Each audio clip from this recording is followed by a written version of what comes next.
1차 선교 여행을 마친 바울과 바나바 일행이 안디옥으로 돌아왔습니다. 수리아 안디옥으로 돌아와서 다시 예루살렘으로 가기까지 한 1년 정도의 시간이 있었습니다. 예루살렘으로 가게 된 그 이유가 뭐냐 하면 이방인들도 할례를 받아야 한다. 모세의 율법을 다 지켜 행하여야 한다. 이런 주장이 안디옥 교회에서 일어났기 때문입니다. 예루살렘에서 올라온 어떤 형제들이라고 말합니다. 예루살렘 교회에서 온 형제들이죠.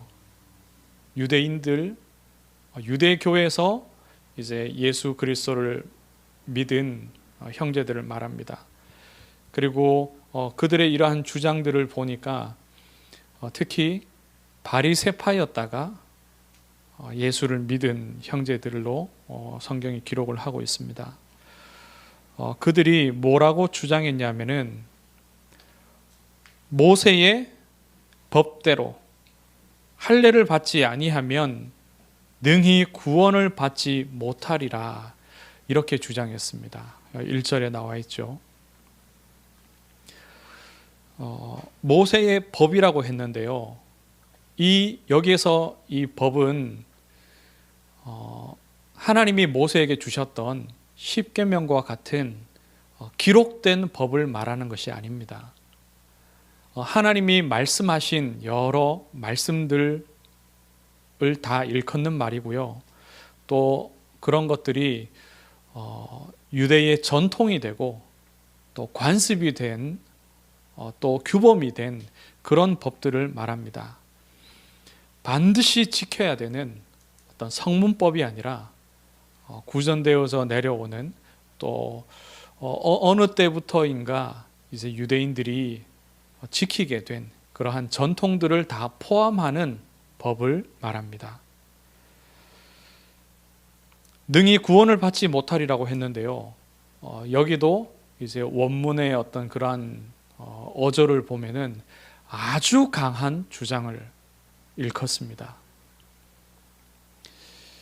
예루살렘에서 온, 유대에서 온 그 형제들이 이 주장을 얼마나 강하게 했는지요.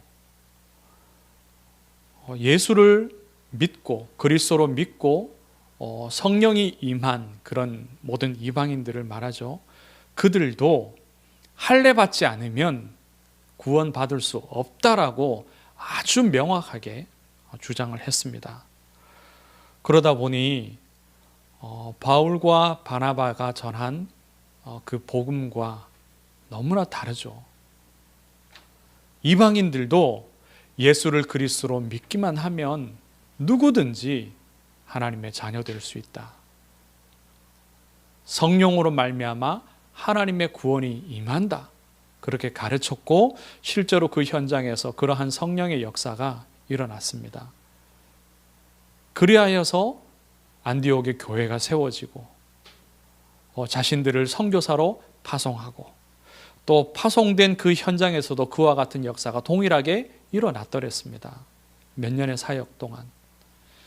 그랬는데 이제 안디옥 교회로 다시 돌아와서 또 그들을 잘 돕고 또 목회를 하고 있는데, 유대인들이 와서 그리스도로 개종한 유대인들이죠. 그들이 와서 이런 주장을 아주 강하게 펼치고 있는 겁니다.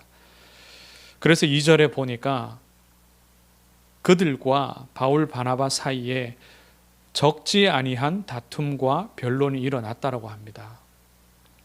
이것도 어떤 분위기냐 하면은요, 짧지 않은 기간 동안 아마 한 1년 내내 막 수개월에 걸쳐서 아주 강하게 큰 다툼과 논쟁이 끊이지 않은 겁니다. 계속된 겁니다. 이 교회 안에서.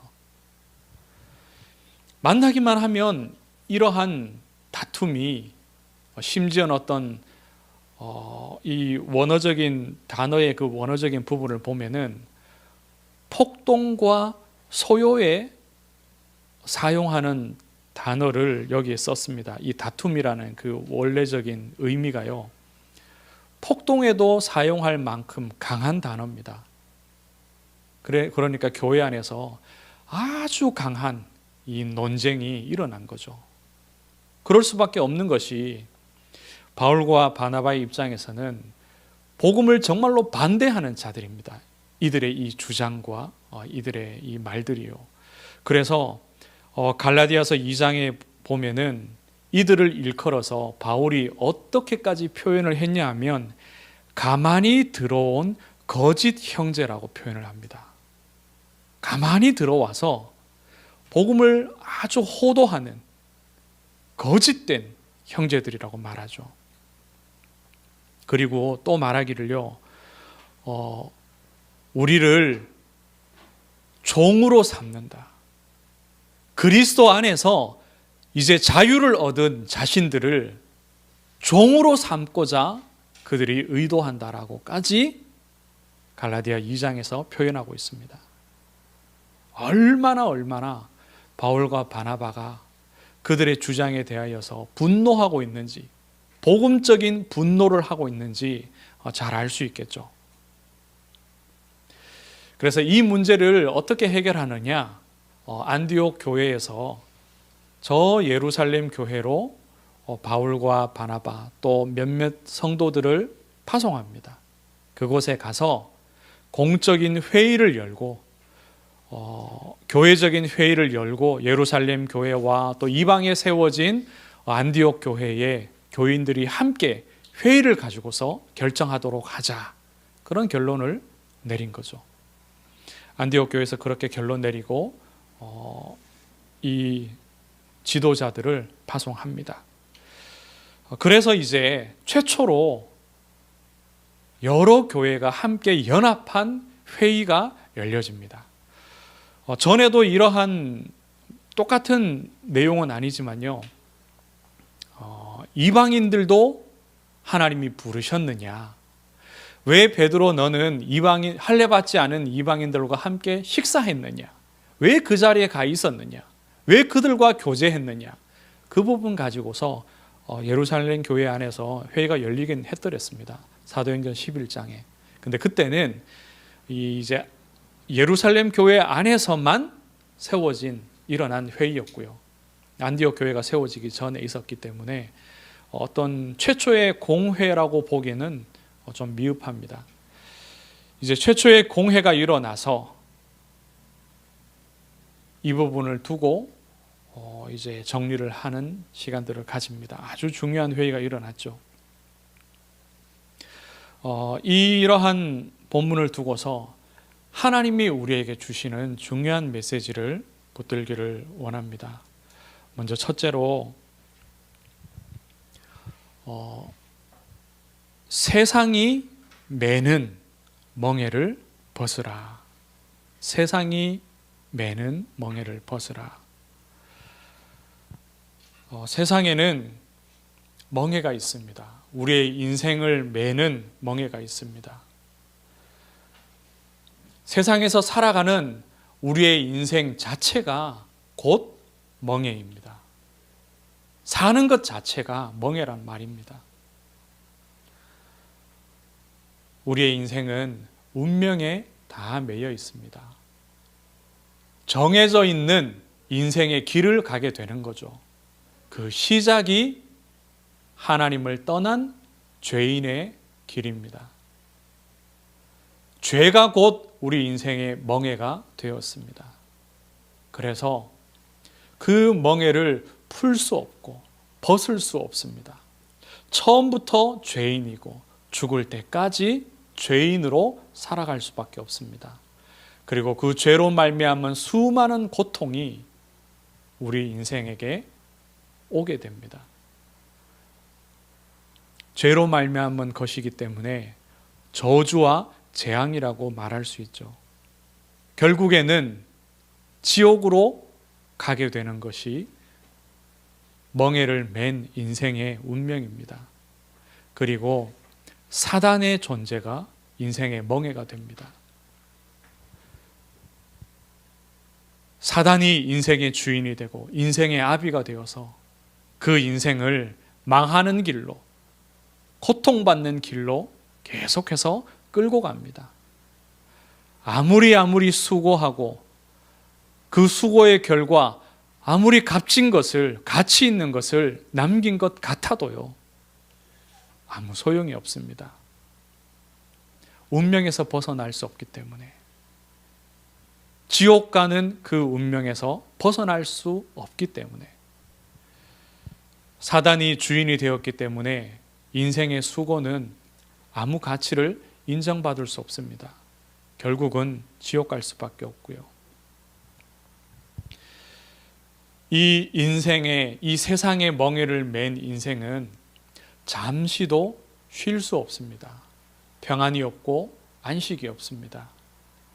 많은 것을 가지면 더 많은 것을 가지려 합니다. 성공을 하면 더 높은 자리로 올라가려 합니다. 그리고 성공을 했는데 그 성공을 잃어버릴까 봐, 많은 재물을 얻고 많은 권력을 가졌는데 그것을 잃어버릴까 봐 더 노심초사하게 됩니다. 더 많은 불안과 초조와 염려와 걱정과 두려움이 사람에게 찾아오게 됩니다. 이게 멍해가 되죠. 이런 문제에서 벗어나기 위해서 하나님이 주시는 평안이 없으니까요, 세상에서 그 평안을 찾으려 합니다. 찾을 수 없죠. 그래서 대안으로 갖게 된 것이 어떤 정신적인 짧은 행복이고 또 쾌락이 됩니다. 쾌락을 얻기 위해서 가지게 되는 모든 것들은 결국 또 다른 멍해가 됩니다. 술이나 도박이나 방종이나 또 어떤 다른 것들을 통해서 약물이라든지 그런 것들이 또한 멍해가 됩니다. 거기에서 빠져나올 수 없거든요. 한번 그 쾌락을 맛보고 또 두 번, 세 번 그 쾌락을 맛보게 되면 강한 멍해가 되어서 그 속박에서 벗어날 수가 없게 됩니다. 세상에 있는 모든 것이 인생의 멍해가 됩니다. 그리고 그 멍해를 지운 자가 누구냐? 그 멍해를 씌운 자가 누구냐? 바로 사단입니다. 아담과 하와를 속였던 그 사단이 그 모든 후손들이 멍해 가운데 태어나고 그들에게 더 무거운 멍해를 계속해서 지우고 있는 겁니다. 도저히 벗어날 수 없는 멍해를 그렇게 지우는 거죠. 우리는 세상의 멍해를 벗어야 됩니다. 그 멍해를 벗을 수 있는 오직 그리스도죠. 둘째로 말씀을 드립니다. 하나님이 주시는 멍해를 메어야 합니다. 곧 그리스도의 멍해죠. 구약에는 율법의 멍해였습니다. 하나님이 주시는 멍해가 구약에는 율법의 멍해였고 또 신약에는 그리스도의 멍해입니다. 다 하나님이 주셨습니다. 멍해라는 것은 소나 말이나 나귀에게 얻는 그 농사를 위해서 또는 이동을 위해서 얻는 도구를 말합니다. 그걸 얹어서 쟁기질을 하거나 아니면 수레를 끌게 하죠. 이것은 짐승에게 있어서는요, 속박이죠. 꼼짝하지 못하게 묶는 겁니다. 자유를 억압하는 것이 되죠. 그러나 또 다른 의미로는 주인의 소유가 되어지는 겁니다. 그 멍해를 지운 주인의 소유가 되는 겁니다. 일반적으로 이 멍해는 고통입니다. 자유를 빼앗기는 것이고 고통이 되는 것이고 괴로움이 되고 아주 무거운 수고해야 될 그런 것들이 되는 거죠. 멍해가. 그런데 하나님께서 왜 율법을 멍해로 주시고 왜 그리스도는 자기의 멍해를 지라고 하셨느냐? 이 멍해가 또한 하나님이 주신 멍에는 그 안에서 또한 자유가 되어집니다. 굉장히 모순될 수 있는 표현인데요. 하나님이 주신 멍에는 그러합니다. 구약에 주셨던 그 율법의 멍에는 어떤 면에서는 자유가 아니었습니다. 세상이 주는 멍에처럼 힘들고 어렵고 고통스럽고 그랬습니다. 왜냐하면 하나님이 구약에 주셨던 그 율법은요, 죄를 깨닫게 하시기 위한 어떤 한 방편이었기 때문에 죄의 속성처럼 우리가 세상에서 메었던 그 멍에처럼 우리에게 무겁게 다가왔습니다. 그런데 율법 자체가 무겁게 하고 고통스럽게 하고 힘들게 만든 것은 아닙니다. 율법을 인하여서 깨닫게 되는 죄가 우리를 어렵게 하고 무겁게 하고 자유를 빼앗는 것이 되었죠. 하나님이 주셨던 율법 그 자체는 그러한 것이 아닙니다. 그런데 베드로가 표현했죠. 베드로가 10절에 말했습니다. 이방인들에게 할례 받게 하는 것은, 할례만 받게 했겠습니까? 주장이 할례를 받았으니 너희가 모든 모세의 법을 다 지켜야 한다. 결국은 이렇게 주장이 이어지는 겁니다. 어떤 행위만을 강조하고 도덕을 강조하고 윤리를 강조하고 하나님의 자녀다운 삶을 살아라, 이것을 강조하는 것이라면 그래도 틀렸다라고는 말하기 어렵습니다. 그러나 이 바리새파였던 이 복음받은 사람들이 강조하는 강조점이 어디 있냐면은 그리스도로 부족하다라는 겁니다. 그리스도만으로 구원받는 것은 아니라는 주장이에요. 할례를 받아야 구원받을 수 있고, 할례 받은 이후에는 율법의 모든 내용을 만족해야만 구원받을 수 있다라는 것이 결국 그들의 주장입니다. 그렇기 때문에 베드로가 10절과 같은 표현을 한 겁니다. 우리 조상과 우리도 능히 매지 못하던 멍에를 제자들의 목에 두려느냐. 베드로의 이 주장은요, 율법의 그 멍에가, 하나님이 우리에게 주셨던 그 법이 우리가 능히 맬 수 없었다라는 걸 말하는 겁니다. 하나님은 우리를 구원하시기 위해서 이 멍에를 주셨습니다. 조금 이따 살펴볼 텐데요, 그리스도의 멍에를 보면 그것이 확실히 알 수 있게 됩니다. 하나님은 우리를 구원하시기 위해서, 그런데 율법을 통하여서 구원하는 것이 아니라 그리스도를 통하여서 구원하는 겁니다. 율법의 멍에만으로 구원하는 것이 아니라 결국은 그리스도의 멍에를 주셔서 매게 하셔서 우리를 구원으로 인도하시는 겁니다. 그런데 바리새파를 포함한 이 복음을 깨닫지 못했던 유대인들이 율법을 통해서 구원받을 수 있다라고 착각을 한 거죠. 그렇기 때문에 베드로가 이렇게 말한 겁니다. 율법의 그 멍에 우리가 능히 매지 못했다라는 겁니다. 하나님이 구원을 위해서 율법을 주셨으나 우리는 그 율법을 만족할 수 없었다라는 겁니다. 그러면 우리가 능히 메어야 할 멍에는 무엇이냐? 마태복음 11장을 한번 보겠습니다.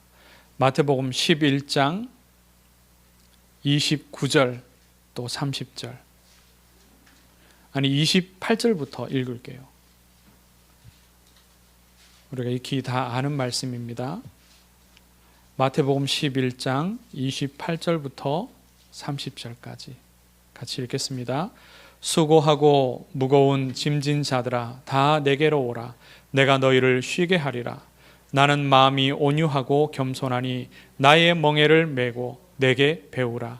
그리하면 너희 마음이 쉼을 얻으리니 이는 내 멍에는 쉽고 내 짐은 가벼움이라 하시니라. 아멘. 우리는 자유하여졌습니다. 어디에서 자유하여졌냐? 세상의 멍에에서, 죄의 멍에와 사단의 멍에에서, 그 운명의 멍에에서 우리는 자유하여졌습니다. 그런데 하나님께서는 또 다른 멍에를 주셨습니다. 율법의 멍에와 그리스도의 멍에.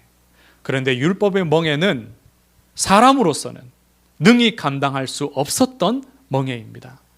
그래서 그 멍에는 다른 의미에서는 또 다른 속박이 되어지죠. 무겁습니다. 원래 우리가 죄인이었기 때문에 율법의 멍에는 능히 맬 수 없습니다. 하나님이 주셨지만 능히 맬 수 없었습니다. 그러나 그리스도께서 말씀하시죠. 내가 너희에게 쉼을 주리라. 어떻게 그 쉼을 주느냐? 내가 너희에게 주는 나의 멍에를 메어라. 그리스도의 멍에를 맬 때는 비로소 우리가 쉼을 얻을 수 있습니다. 세상의 속박으로부터 자유함입니다. 그러나 우리는 또 다른 속박을 메어야 합니다. 그것이 그리스도의 멍에죠. 세상의 지혜로서는 굉장히 모순될 수 있습니다. 그러나 이것은 하나님의 지혜입니다. 성령의 은혜로 깨닫게 되기를 축복합니다. 이 그리스도의 멍에는 무엇이냐? 주인이 그리스도시라는 말입니다. 그리스도의 멍에는 가볍습니다. 예전에 우리가 메었던 세상의 멍에와 율법의 멍에 같지 않습니다. 그리스도의 멍에는 아주 가볍습니다. 메었으나 맨 것 같지 않습니다. 그렇지만 그것은 멍에입니다. 이 멍에는 그리스도께 속하였다는 것을 말씀하는 겁니다. 이제부터는 그리스도의 종으로, 그리스도에 속한 자로, 하나님의 자녀로 그 속박 가운데 살아가는 겁니다. 다른 주인이 우리를 자기의 종 삼을 수 없습니다. 그리스도께 매인 자이기 때문에. 이것은 또한 다른 면에서는 그리스도인의 삶을 살 것을 말씀합니다. 오직 그리스도와 깊이 교제하고 우리를 구원할 수 없는 세상의 다른 것, 또한 율법을 포함한 세상의 모든 전통과 관습과 종교와 풍속을 말하는 것이 아닙니다. 오직 그리스도의 복음. 그래서 그 복음을 가지고서 그리스도와 깊이 교제하는 겁니다. 그리고 그리스도의 능력을 힘입어서 그리스도처럼 사명 감당하는 겁니다. 빛을 비추고 흑암의 역사를 무너뜨리고 세상의 멍에에 매인 자들을 그 속박을 끊어주고 하나님의 자녀 삼는 것입니다. 그리고 성령의 열매 맺는 것이 그리스도의 멍에를 맨 삶입니다. 말씀을 정리합니다.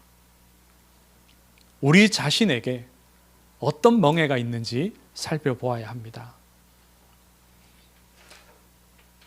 모든 유대인들이 다 유대 과거에는 다 유대교에 속한 자들이죠. 그리고 그 중에는 더 열심히 믿는 바리새파 그런 사람들이 있었겠죠. 우리도 그러한 과거를 가지고 있습니다. 우리가 살아온 삶, 또 오래도록 교회 안에서 신앙생활을 한 사람들도 다 그러한 삶을 가지고 있습니다. 우리가 어떤 멍에를 가졌을까? 또 내게는 어떤 세상의 멍에가 남아있을까? 그런 것들을 살펴봐야 됩니다. 교회 안에서 우리가 가졌던 멍에라 할지라도 그리스도께서 모든 율법을 만족하시고 그 율법의 멍에를 벗기셨다면 우리가 그러한 과거에 가졌던 교회적인 멍에도 벗어야 됩니다. 그래서 우리에게 오직 남은 멍에는 그리스도의 멍에만이 남아야 됩니다. 오직 복음의 멍에, 십자가의 멍에, 부활의 명예, 성육신하신 그 그리스도의 멍에만이 우리에게 남아 있어야 됩니다. 이것을 찾는 것과 또 이것을 내려놓는 것, 사람으로서는 할 수 없는 일이고 매우 쉽지 않은 일입니다. 그래서 오직 성령 충만하여서 그것을 가려내고 또 그것을 벗어야 할 것입니다. 그리스도 안에서 세상과 또 비복음적인 모든 멍에를 벗어버리고 오직 그리스도의 멍에를 메고 그 안에서 자유하시기를, 또 전도자의 삶을 사시기를 주의 이름으로 축원합니다. 하나님 은혜를 감사합니다. 그리스도 안에서 우리를 새롭게 하시고 자유케 하시며 또 율법을 만족해 하시고 구원 주심을 감사합니다. 내가 내 인생의 주인 되지 않게 하시며 오직 그리스도의 멍에를 메고 전도자의 삶을 살게 하옵소서. 성령으로 충만케 하시며 이 삶을 살아가도록 우리에게 은혜 베풀어 주시옵소서. 살아계신 예수 그리스도의 이름으로 기도드리옵나이다. 아멘.